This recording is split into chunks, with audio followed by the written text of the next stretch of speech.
Hi, everybody. Welcome back to Pagan's Witchy Corner. My name is Pagan, and today I am joined by a dear old friend who I have had on the show a couple of times. You all know him, you love him, and that is Storm Faerywolf. Storm, welcome back to the show again. Thank you so much for having me back. It's always a blast. It is always so much fun having you here, and it's been a minute since we last talked. I don't even remember the last time we talked. It was what, last fall, I think? Maybe I'm terrible with linear I am time. too. So I want to say it was right. Might have been last summer, actually, because it was right before Satyr's Kiss came out, I think. okay, and Yeah. Satyr's Kiss came out in May. Yeah. So Yeah. it's been a while. Of Oh last year. gosh. Last year. Wow, that's been a really long time. It didn't seem like it was that long. And I was like, wow, okay, all right. So it has been quite a while. What is new? How is life? Do you got any crazy things happening on the horizon that we should chat about? um, I've been it's weird. I've both been taking it easy and of course, plotting Of as course. as we often do. But honestly, just taking care of our home business. Hmm. We have our website, daturatrading.com, shameless plug, where we sell a lot of our art and magical supplies and stuff like that. So I've been focusing mostly on that. And of course, Modern Witch University, that Hmm. takes up most of my time, running that and everything. I have a couple of writing projects that are on the back burner. They're kind of not official yet, so I'm not ready to That's really announce what totally they are. fair. And I haven't proposed them yet. Ah, that's So I'm even not, better. which Okay. is nice because I have a love hate relationship with deadlines. Of course. um, I'm basically the person that bumper sticker was created for. If it wasn't for deadlines, nothing would get done, and that's true. But I also don't want the stress of it. So I'm trying to like meet myself halfway. I figured if I can write a manuscript and then pitch it, and then it'll be easy to like edit Mhm. and change it, depending on what the vision team wants and, whatever. But I don't want to like, after my last experience a couple of years ago, writing two books at the same time, that Yeah, was a that was lot. a lot. It was a lot, and I'm sure there's other people out there that can do it without batting an eye. That is not me. It took everything out of me. I will admit it. It Mhm. was a lot. I'm glad it's done. I'm glad I did it, and I'd like to take it a little easier now for at least a little while longer, if that's possible. So, but yeah, some things on the back burner, um, and hopefully I'll have something to announce fairly soon. I will say this: I Mhm. am working on a class slash book. Oh, It doesn't have a neat. title yet, but it is about working with energy, from a witch's perspective. So I'm looking at energy work, whether that's for healing or other types, for spell work, but from a witch's perspective, because usually what we get is, oh, go over here to this tradition and look at this, whether that's like qigong, or Reiki, Mhm. or any of the systems that work with energy.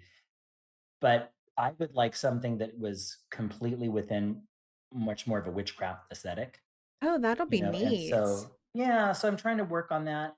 Obviously making comparisons to other cultures without mining those Mhm. other cultures, for their information. But I do think we need to have some sort of like reflective compare contrast thing going on. But definitely something like a manual of working, so working with the aura, working with, you know, um, hands-on healing, projecting energy, receiving energy, that type of thing. So I think I'm that really sounds looking forward to that. cool. That sounds really cool, and I Good. think that would be something Thank very you. unique as well that, there's a lot of books out there on energy work and, how to do that, but I think having kind of that, very centralized witchcraft perspective is gonna be really unique and really awesome. So, I look forward to Well, that. thank you. I think especially because a lot of, at least in my experience, and I've worked in the occult industry, the metaphysical industry for more years than I care to count right now. and And so, yeah, but usually the stuff that's out there in that genre is very much in line with like the culture of what we might call, quote, a light worker. Mhm. And I don't know. I don't want to get down on a whole culture, but a lot of the shadow, I will say, of the light worker community, really is rooted in what I perceive as a toxic positivity. And I want to combat that. I I think think there's that's also, very awesome. We actually just you had in know, my coven, we just had a whole like meeting about, the toxic positivity and why that's not really the best approach and all that. Like we had a whole like night about it and talking about that. So I think that's really cool and I'm glad that that is something that I do think that that should be brought up. Not of course we're not ragging on that. We're just stating that there is two sides to every coin that should be addressed. right? Yeah, exactly. Nothing against, light workers. I know some people from, and again, is it actually a community? The light worker community. Maybe it Maybe? is, but within that, there's a lot of really good people and a lot of really good ideas. I'm just looking at when people take things to the extreme, Mhm. and really that's anywhere. I mean, we find witchcraft extremists. Yes. Trust me, I come from a tradition that is full of extremists. And so it's it can be a little bit much. We need to kind of take a step back, from our dogma, and what are we really trying to achieve here? We're all on Yes. this rock together. So I'm not trying to alienate anyone. I'm just trying to maybe provide a different narrative, Yeah, bring a new for this perspective. type of work. Yeah, exactly. And Yeah. and again, like the toxic positivity thing. I mean, I'm not saying don't be positive. I mean, one of my big role models in life is Mr. Rogers. Oh, He was he's so he was so so awesome. kind. Yeah, but he didn't have toxic positivity. He had a good positivity. It was just a positive outlook on life, rooted in compassion and kindness. I think those are wonderful things that we should use as sort of a moral compass, an ethical compass. Mhm. But when we just deny the shadow, all we're doing is letting it have power over us. We allow it to Yes. consume us from the inside.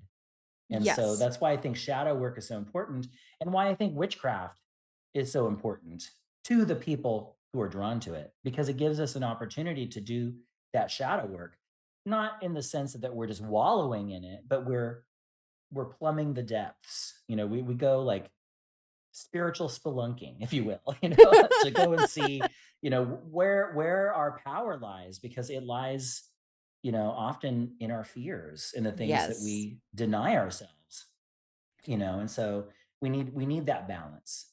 And so hopefully this work will be able to do that. But I'm writing it first as a class for Modern Witch University, and then but now that I've been working on it for a while, it feels like, oh, this could actually be a book. I think it So could be a book. I will be the first to admit that I would buy said book. So, ah well, thank you. That's if you need a exciting. little nudge to be like, "Hey, you have at least one fan that will buy it," that would be me. Oh my gosh, well, thank you. Well, then when I get into a better place, I'll hit you up on Discord and see if maybe you'd be like a test reader for me. Absolutely, I would love that so much, and that would Thank be so you. great. That would be So helpful. yes, I think that you should totally write that book, but, when you do the class, I think the class is gonna be equally as beneficial because we all need to look into all the aspects that make us who we are, and that includes light and dark and everything in between. So I think that that's going to be a really awesome thing that you're doing, and I am excited for you. Oh my gosh, that's going to be so cool. But all the stuff you do is cool, so Thank you. I feel like you're biased now, but I I appreciate might it. be just a little bit, but that's because I know you. Oh my So goodness. hey, that's okay. I But really appreciate it. I've read so many of your books. I love your books. I love all of the stuff. And here's the shameless plug that everyone listens to for the episodes. Go buy all of Storm's books. All of them. All of Thank them. you. Yeah, They're so and good. here's my shameless plug. You can go to my website at faerywolf.com/books, and there they all there, and you can get them signed by me if you're so inclined. And I also give links if you want to get them on Amazon and Barnes and Noble, That's a good because of place to do course it. And all the not links will be in everybody the show can. description. Thank you. I appreciate it. So Thank you. Thank you. Thank you. it is Pride Month, and I would say this has probably been the one of the most difficult prides in quite a while, at least from my perspective. It's been a very rough one with all the terrible legislation that has come out, and I wanted to do a pride episode obviously, but at the same time I wanted to do something that kind of also empowers us. And in past you had led this beautiful meditation, and everybody who listens to the show knows that I also lead meditations on the show, but I never ask somebody else to do it. And so that's why I kind of wanted you to come by, is I want us to have kind of some time to connect with individuals from the past and who have power and who can also help us gain some more power and perspective during this Pride Month. And you led a beautiful thing that was connecting with the honored dead. And I would love for you to lead us in one of those today if you'd be so inclined. Thank you. Yeah. So of course you just asked me to do this right before we started the show, and so I'm I don't so have sorry. anything I thought I prepared. messaged you No, beforehand. that's totally fine. I'm just putting it out there because I'm like, I'm just gonna do it on the fly. Just I've wing it. That's never, what I I'm usually just do. gonna So, wing it. I'm just gonna do it. I'm just gonna do it. But I want to give a little bit of preamble just yes, to give please. some context. So, in again, shameless plug. In my latest book, The Satyr's Kiss, which seems like a perfect thing to talk about for Pride Month, Exactly. um, Also, fantastic I book. Just saying. thank you. I really, yeah, thank you very much. I really appreciate that. A lot of positive energy. um, but yeah, so that book is really about kind of witchcraft in a queer space, specifically for queer men. But again, hopefully anyone can get something out of it. hmm But in that book, I coined the phrase "the rainbow dead," and that's something that really speaks to me in terms of the queer ancestors. Who are these queer ancestors, or in some cases the forgotten ancestors. And one of the things that I did in that book was to expand beyond just witchcraft history and to look more deeply into queer history, because I see queerness as an emergent culture. We obviously we draw from many different cultures from all over the world, in fact, but we also have this emergent queer culture, that binds us all together. And hmm so, in that vein, looking at the queers who have gone before us, the ancestors who, through their struggles, made our lives just a little bit easier. hmm And I think that it's so important to look at that, because it's so easy just to look at our own personal struggles in our own small frame of life and think that this is all there is, or it's always been this way. And it's been, as terrible as it is right now for those of us in the United States, especially, but also, I mean, not even especially. You look all over the world, like look what's hmm going on in Uganda, right now, which of course is exported from the United States. Thank you very much. All of the horrible stuff that's All the happening. horrible things that are happening across the world, It, I think you could blame on the United States I in some mean, way, shape, or form. we are the American empire. I mean, we don't like to use that term, but we have all these holdings all over the world, Yeah. and we've exported religion. Hardcore radical Christianity is a huge political export, from the United States. And again, places like Uganda are suffering because of it. They have the death penalty for homosexuality.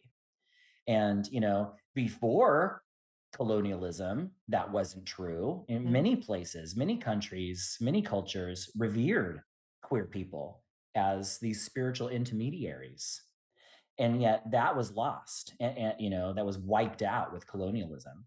And so there's all these places now, that used to have a vibrant, rich history of queer people as spiritual officiants, who now condemn homosexuality.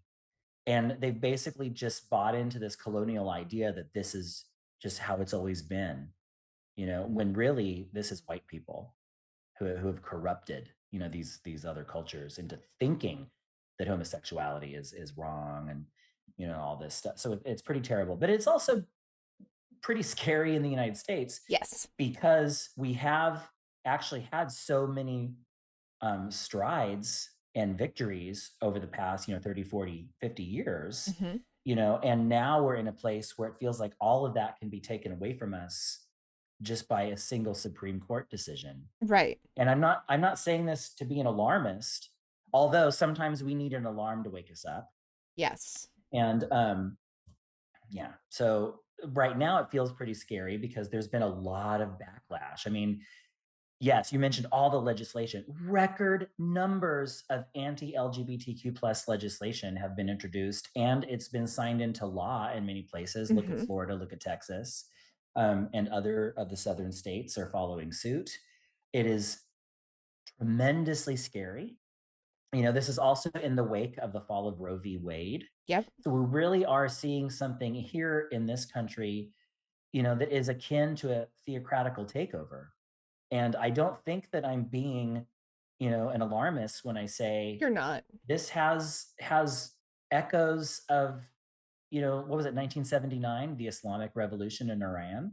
Yeah. It They also has a were, lot of ties to, I would say, Nazi Germany during the 40, yeah. 30, Although you 20s say through that, the and then 40s, but immediately, yeah, yeah, you say that, and immediately people shut down, like, oh, they're comparing them to Nazis, whatever. I mean, if the Sikh if the Kyle shoe fits, fits. you know, um, come on. I mean, we all saw the insurrection. I Yeah. almost said resurrection. That's hella funny. We Wrong all saw the erection. insurrection. Yeah, yeah. That's what we should be talking about at Pride Month. Yes. Damn it. But no. And then I feel like this sounds so silly, but I feel like everything kind of came to a cultural head with the Bud Light Oh my fiasco. gosh. And I'm not calling it a fiasco because of anything that Bud Light did, whatever. I mean, they just did a nice thing, Oh, it's so but funny then though. all of these conservatives just got their knickers in a bunch over it. And it's so funny to me that these are the people calling us snowflakes. Really? I'm like, And it's so just funny live and how they're let live. blocking so many, like they're boycotting so many different businesses now because they never realized that they all had pride stances, and they have Right, always exactly. had a And pride stance. that leads us into the thing with Target. And so, Target over the last several years has been more and more visible about Hmm. you know, visibly showing pride. I want to be careful in how I word it because I also think it's really just rainbow capitalism, It is rainbow because capitalism. Yeah. it's not like Target actually cares. I mean, if they actually care, they wouldn't also give to conservative, politicians and all this stuff, but they all give to everybody. You know how that works. Hmm. They're hedging their bets so that you don't actually stand for anything.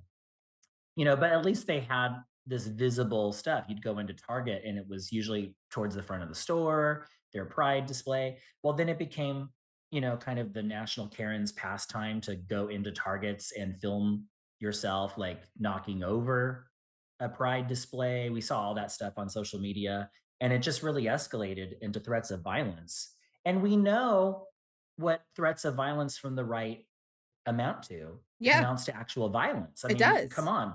I grew up in the era where there was abortion clinic bombings. Hmm. Here are people ostensibly calling themselves Christian. And the last I checked, one of their commandments is thou shalt not kill. And yet there's always a loophole. There's always some reason why they feel like they should do it. When they feel that they're religious and they're spiritual and they're right, somehow in their mind, it gives them the right to not even follow their own religious teachings. And so we know how that goes. The religious right, the political right are scary. They Hmm. will do this. And so on one level, I kind of understand, Target's recent decision to pull things from their shop, or also to, put things in the back of the store. I don't agree with it. I do understand it on one level. um, Ultimately, I kind of feel like if I was in charge, maybe what I would have done is just hired security, to, instead of pulling the displays and putting them in the back of the store, maybe just hire a couple security guards to be there to, stop people from acting foolish. I would say that would be one aspect of that, but looking at the, capitalistic stuff behind all of that, they don't like to really pay their employees a livable wage most Well, times. exactly. This was, So why would again, they that's hire why it's somebody actually. else? Yeah. Exactly. That's why it's rainbow capitalism. It It is wasn't all actually a rainbow political gambling. Yeah. stance. It wasn't actually a declaration of their values. It was an attempt at a money grab. Oh, these queers have money too, and we can get their money. We just slap a rainbow on it, right? So anyway, all of this is just to kind of set the stage. But in the Satyr's Kiss, I talk about what I call the rainbow dead, and these are just the queer people who've gone before, who maybe Hmm. didn't have any connection to the craft. But still, I feel as a practitioner of the craft, a queer practitioner of the craft, we should still honor these people as a form of the mighty dead. These are the Yes. people who are the martyrs, who are the heroes, who made differences. People like Alan Turing. who's, basically the father of modern computing, and he helped break, Nazi codes that enabled, us to actually win World War II. And then right after the war, he's put on trial for homosexuality, and he's chemically castrated as a result. And he ends up committing suicide. And so he's a queer martyr. And so I think that by focusing on these people, it gives us a sense of history, it gives us a sense of collective pride, Mhm. knowing that there's been a lot of queer people who have made a lot of differences, not just to the queer community but to the world. And as witches, as warlocks, whatever, we should be able to tap into that, because I think that for queer people, we should be at least encouraged to center our queer experiences in our craft. We shouldn't be a witch first and a queer person second. These are all front and center. We need to be fully who we are in order to really reap the benefits of a spiritual path. So I think working with the rainbow dead, is something that each of us can do to better give us a sense of place Mhm. within Yes. the queer community, within the witchcraft community, within the community of human beings who are compassionate and want to evolve. So yeah, so that's kind of my preamble for doing the It's meditation a on the beautiful rainbow dead. preamble, and I love that there's so many, and More of a rant. I think that, well, yes, also partially rant, but I think also because of the political climate, you can't help but not rant as somebody who's in the queer community, because honestly, we have rights to rant. So everything that's Yeah, going on. and we need to, We do. if we're if I mean, it could all be taken away. And I don't, again, I'm not saying this because I'm like, oh, we should be scared. Although maybe if that motivates us, we can't be complacent. No. And I will say, I think that for many years, a lot of queer people, myself included, have been complacent because it just feels like, oh, we did that work. And now we've come to this level and we've achieved. And none of us thought that things would slide backwards. Of course not. And yet here we are. I grew up I grew up with people telling me, oh, this happened in other countries, but that would never happen here. That could never happen here. And it's happening right now. Hmm. It's like I feel like we're all living in that collective meme, the little dog in the burning Everything coffee is shop. fine. This is fine. Yeah, exactly. It's like, you know what? I just want to say it's not fine. This is not okay. And we can get through it. And when we do, we will be stronger because of it. But we can't just wait for it to resolve on its own. We all have to show up in some form. And I do think that connecting with our ancestors and getting that sense of history Hmm. and foundation can be one bit of our own foundation of helping us to feel stronger and more Yes. capable, of showing up in the here and now, knowing that we have this army of rainbow ancestors behind us. And one day we will be the rainbow dead. And hopefully our legacy will be that we helped make the world just a little bit better, even if that's just being who you are unapologetically. And i don't Absolutely. i don't i don't say that as like a small thing either. That's probably the biggest thing any of us can do. The biggest political statement we can make is to simply live our lives authentically and to refuse to be silenced. Yes. Yes. Do all of those things, because honestly, also life's too short not to be who you are. Like, it's just the world is too Absolutely. dark and too scary to not be who you want to be. And honestly, fuck it. Just be who you want to be. It doesn't And matter. also, I feel like another thing is everybody thinks they've got so much time. No, you don't. And you know what? You don't. You don't. It's later than you think. That's just, and that's part of the wisdom, I guess, that I don't know. I just came into hitting my 50s. It's like, wow, all the other ages didn't really affect me so much, but Hmm. 50 kind of did, because it just seems like, well, there's no denying it, getting older. And it doesn't seem like that long. No, I it still feel doesn't. like a kid on the inside, until I crouch down and then had to wake back up. And then Till you I was like, crouch down, the knees oh, go crack. Yeah. exactly. I'm like, oh gosh. Every time I move, crack, crack, crack. But on the inside, I still feel like a kid. So it's like, wow, this was quick. Yeah. That whole time speeds up as you get older. So I have a little bit of a different perspective. So I do want to say it's later than you think, and not to freak anybody out, but if anybody out there listening is waiting for a sign, should I start this now or should I wait? Do it now. Yes. Do it now. We It's need everyone to show up. we need everybody to show up. We need everybody to,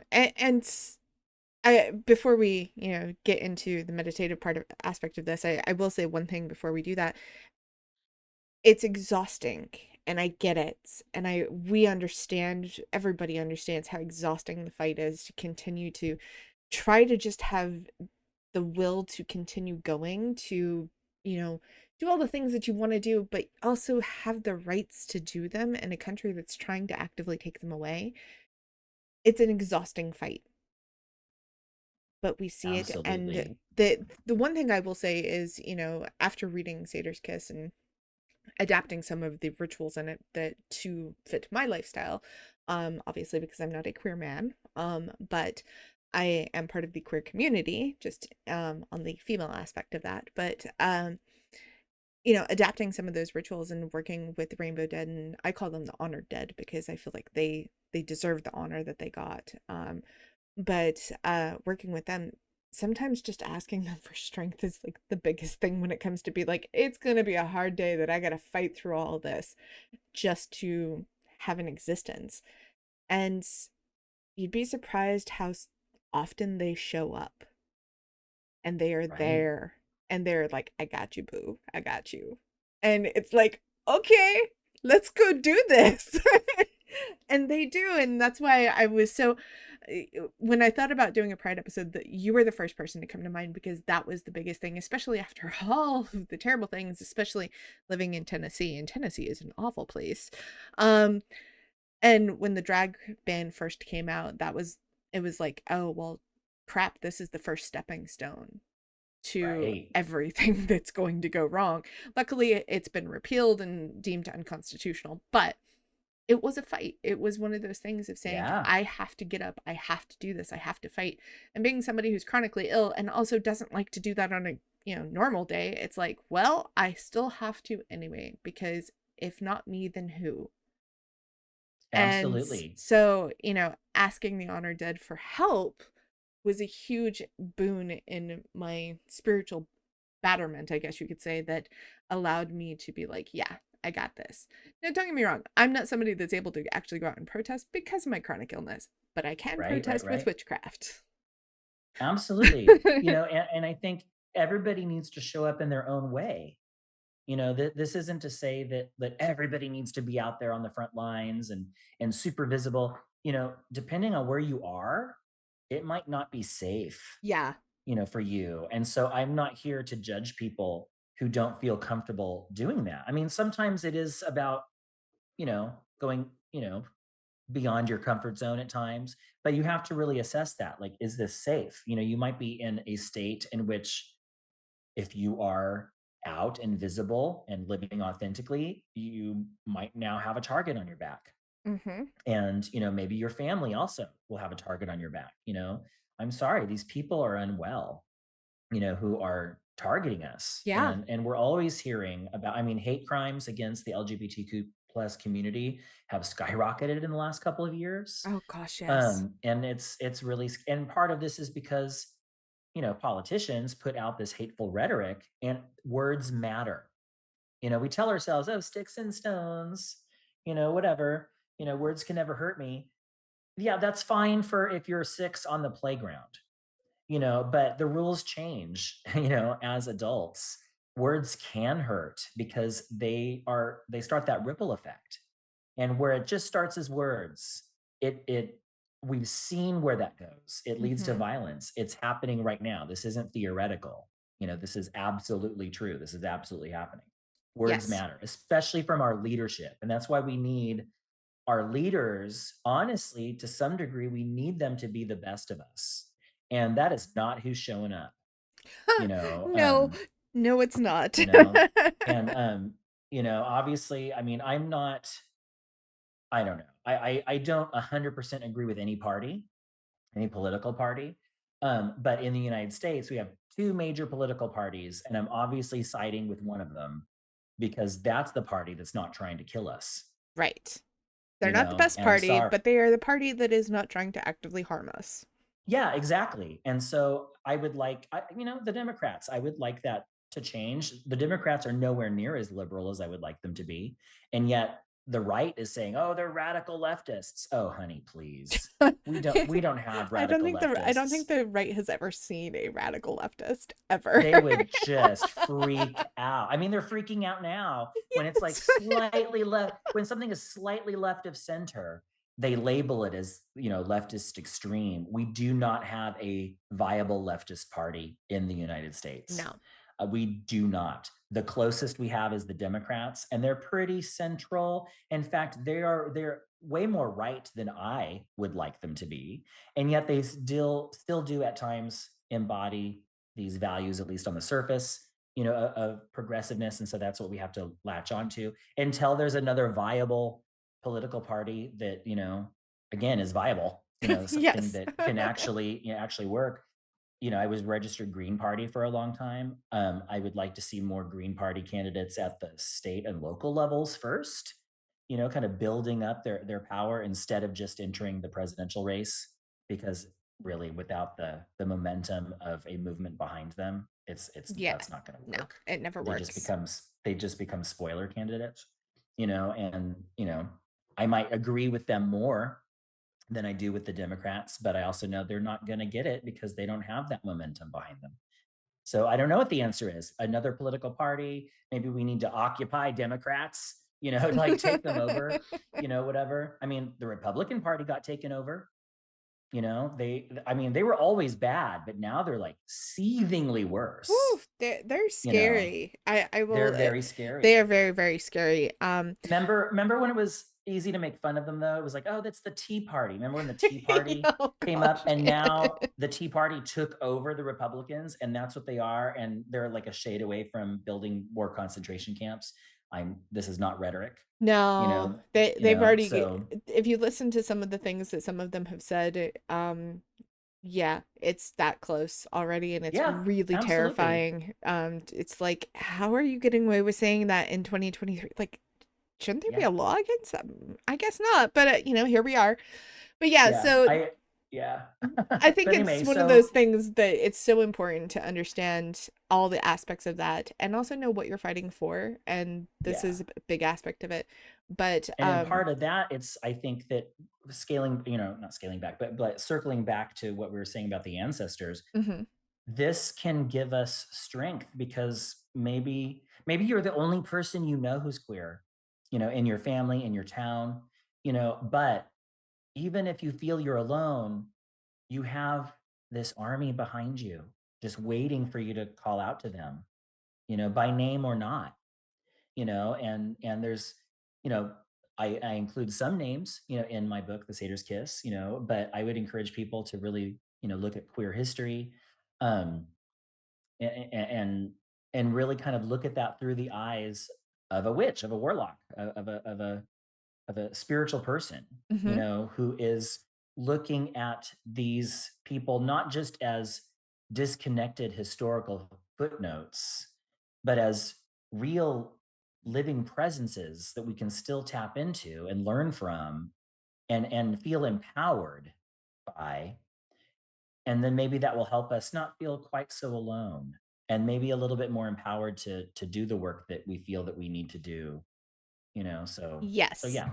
So I will say one last thing and then I will let you jump right into this. The the one thing that really kind of, as you were talking about that, really sparked in my mind was Najah Lightfoot put in her newest book. I love her. I think the book is Powerful Juju. Yes, because the first Mhm. one is Good Juju. She wrote Yeah. about I don't remember the full name, but I know her name was Frida. And so you can read the book. There's a whole episode in the history of the show that you can go back and listen to it. But she wrote about somebody who was just this common person's wife and who went through a lot of struggles and ended up kind of almost descending into this goddess aspect the way that Najah wrote her. And I think that some of the honored dead and the rainbow dead are the same way. They went through a lot of struggles, but I think that we can also give them enough energy that they can almost ascend to that.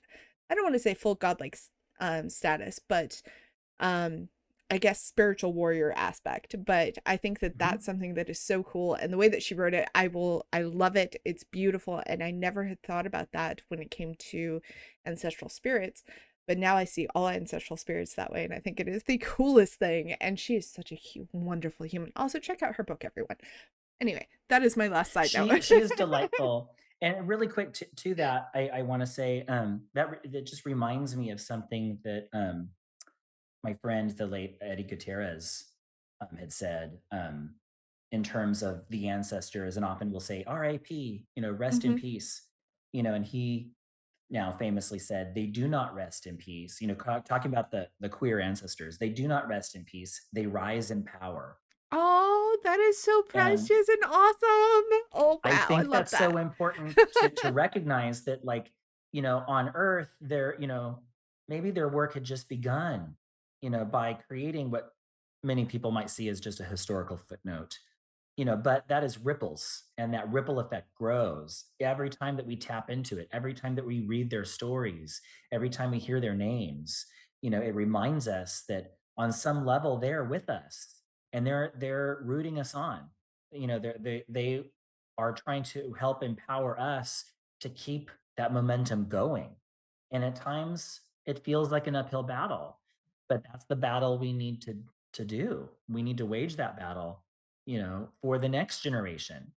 We one day we will be the ancestors, and Yes. hopefully our legacy will be, we stood up to the oppression and said no more. This is the line, and we will not allow you to cross. We will not allow that. We will not go backward. I So love that so much. Rise in power. That is honestly, I think that all anybody who passes, they shouldn't rest in peace. I think they should rise in power. Yes, that should be the new phrase from here on yeah, or out. maybe rest a little bit. We all need to Maybe. rest I mean, sometimes, but yeah. then step back up. Step back up. In my experiences, they will show up. If we Yes. sincerely call to them, and they can inspire us. They can give us that strength to move on. To move forward, to keep fighting the good fight. I love that. Well, let's go ahead and dive into that. And everybody who's listening, the way I'm going to set up this podcast is this is going to be a two-parter show. Obviously, because I knew that Storm and I were going to talk, and I didn't want to distract you from your meditation. So if you are here for the meditation, go to part two in this moment. If you'd like to finish out this episode, the way you will hear it is we will take a short little pause, and then you'll hear us close out in the end, and then part two will take place there. But it will be a two-part episode, so make sure you go listen to part two. And without further ado, I pass the mic to you. Thank you. Thank you. So, just an off the cuff meditation on the Rainbow Dead, the queer ancestors. I'll lead us through a little bit of a relaxation, and then we'll see what happens. At some point, I'm actually going to read a poem that I wrote for my first book, The Stars Within the Earth, called The Forgotten Ancestors. And this will kind of set the stage for whatever personal experience we are to have with Perfect. these ancestors, because of course there's so many. I'm not going to name any specific ones. We're just opening up to whoever might want to show up Yes. in this moment. Go ahead and head to part two if you'd like to listen to the meditation, or you can finish out this episode. That was exquisite, as always. Oh, thank you. And if you hadn't told me that you hadn't prepared, I would have never known. It was wonderful. Well, I did get to recite a poem that I wrote many years ago, and a little bit I had written in the Satyr's Kiss, but yeah, it was basically off the cuff. So, It so was hopefully beautiful. people got something out of that. Thank Oh, you. I definitely got something out of it, so I'm sure everyone else Well, that that's listened to what it did. counts. Yes. So everybody who's listening, make sure you go and check out all of Storm's books. They are fantastic. There is a lot. I don't remember all the titles off the top of my Yeah, head, I but have there's a lot. 8 books. Yeah, I have 8 books. The first 4 are self-published, and then the latest 4, were published through Llewellyn Worldwide. So I feel Yes. very, very lucky, very honored. They are all wonderful books. The one that we have referenced quite a bit in this episode is the Satyr's Kiss. It is the most recent one that is out. You can Mhm. check out all the links in the show description. There will also be a link to Storm's website where you can go and check out classes, the store, everything should be listed there. And Storm, thank you again for being here because I always love having you by the show, but this was an Aw. extra treat just having you here for Oh, this. thank you. Thank you so much for inviting me back. I always have a wonderful time. It's always so many good positive vibes, and so I really thank you. Thank you very much. Well, everyone who's listening, thank you also for listening to us and also for listening to part 2 of the meditation slash, chatting episode about Pride. And happy Pride. Take care of yourselves. Be kind to each other. And I'll see you all next time. Bye, everyone. If you're a lover of Pagan's Witchy Corner, then prepare for some really exciting news. I have started a new podcast, Pagan's Reading Nook. Don't worry, I'm still going to be creating all the Pagan's Witchy Corner content that you all love. But as you all know, I have a huge passion and love of books, which has led me to create this new show. On Pagan's Reading Nook, I will be discussing the books that I'm reading, showcasing brand new titles, and sitting down with some amazing authors to talk about the worlds and the characters they've created. I will also be discussing new releases, fan favorites, and classic tales that have enchanted us throughout time. So, if you are a fan of this show, make sure you head over there and subscribe, and grab your favorite beverage, and join me as we dive into harrowing tales, seductive romances, and thrilling adventures in the fiction world.